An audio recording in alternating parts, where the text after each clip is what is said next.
এর আগে তো উত্তরাখণ্ড এরকম একটা রাজ্য যেখানে সারা দেশ থেকে ছেলেমেয়েরা এখানে পড়তে যায়। উত্তরাখণ্ড এরকম না যে নতুন এডুকেশন হাব, এটা অনেক বছর। তাই হলো দাদু না, আপনি দাদু বাবা এটা তো ফাঁসি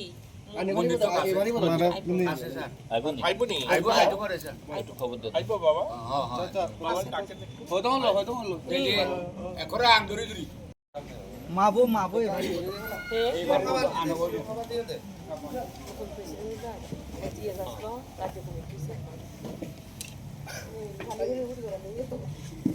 আমার ছেলে তো নাই এখন থাকা দিয়ে আমার ছেলের অনেক স্বপ্ন আছিল, চাকরি করবো, করবো, ও করবো, কিন্তু স্বপ্নটা পুরা হয়েছে না।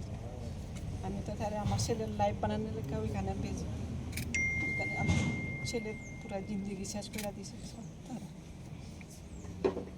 আমি দেখছি আমার ছেলে কত কষ্ট আসিল এখানে, করতে পারি না। আর আমি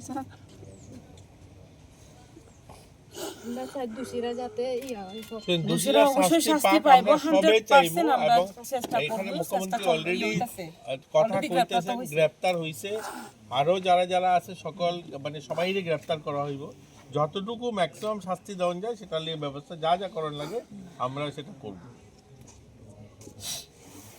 যে ছেলে আছে ওরা ভালোভাবে পড়াক, আর কেউ তো ছেলে আছে ক্লাস 12 পাস করছে, ওইখানে দেরাদুনে কলেজে ভর্তি হয়েছে আর কি, এখন তো ওইখানে পড়তে পারতো না, ত্রিপুরা নিয়ে আইবো আর কি, এমন কথাবার্তা। আর এটা একটু সাহায্য করলে ঠিক আছে, দেখবো আমরা দেখবো সেটাও এখানে আইলে পরে কি ভর্তি করতে লাগে, কি করার লাগে।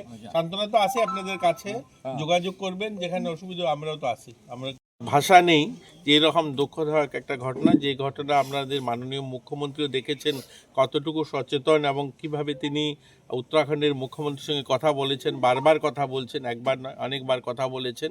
এবং এই ঘটনায় সেখানে গ্রেপ্তারও হয়েছে অনেকেই, এবং আরও যারা দোষী আছে সকলকে গ্রেপ্তার করা হোক, এবং যতটুকু ম্যাক্সিমাম সাহায্য মানে এদেরকে শাস্তি দেওয়া যায় তার জন্য যা যা করা দরকার মাননীয় মুখ্যমন্ত্রী সেগুলো দেখছেন এবং ওখানকার মুখ্যমন্ত্রীর সঙ্গে কথা বলছেন। সেখানে মুখ্যমন্ত্রীও খুব দুঃখ প্রকাশ করেছেন, পরিবারের লোকজনের সঙ্গে তিনি টেলিফোনে কথা বলেছেন, এবং সেখান থেকে একটা 4,12,500 টাকার একটা চেক দিয়েছেন, পরবর্তী সময়েও আর্থিক সাহায্য করবেন। দেখুন, মানুষ তো আর ঘুরিয়ে দেওয়া সম্ভব নয়, তারপরেও তারা এই ঘটনার জন্য সবাই দুঃখ প্রকাশ করেছেন, একটা শোকবার্তা পাঠিয়েছেন, এবং আমাদের রাজ্য সরকারও মাননীয় মুখ্যমন্ত্রী 5 লক্ষ টাকার একটা চেক দিয়েছেন। তো আমরা সেই চেক তুলে দিলাম, এবং আমরা সবাই শোকাহত, আমরা সবাই দুঃখিত, এবং আমরা যারা এইটার দোষী আমরা চাই তাদের শাস্তি হোক, যত বেশি শাস্তি দেওয়া যায় ততই কম হবে, কিন্তু আমরা চাই যেন তাদের এই পরিবারের দুঃখের সময় আমরা সকলেই তাদের সঙ্গে। সান্ত্বনা চাকমা এখানকার মন্ত্রী, তিনি পেচারতল তিনি বিধানসভা থেকে নির্বাচিত, আপনারা জানেন, একদম পার্শ্ববর্তী এলাকা, তো উনিও সঙ্গে আছেন, আমাদের জেলা শাসক আছেন, আমরা সকলেই এসেছি মাননীয় মুখ্যমন্ত্রীর বার্তা নিয়ে। মুখ্যমন্ত্রী বলেছেন যখনই তিনি এই এলাকায় আসবেন, পেচারতল মাছমারা আসবেন, তিনি ওনাদের সঙ্গে কথা বলবেন, দেখা করবেন, এবং ওনাদের এই দুঃখের সময় আমরা সকলেই ওনাদের পাশে আছি।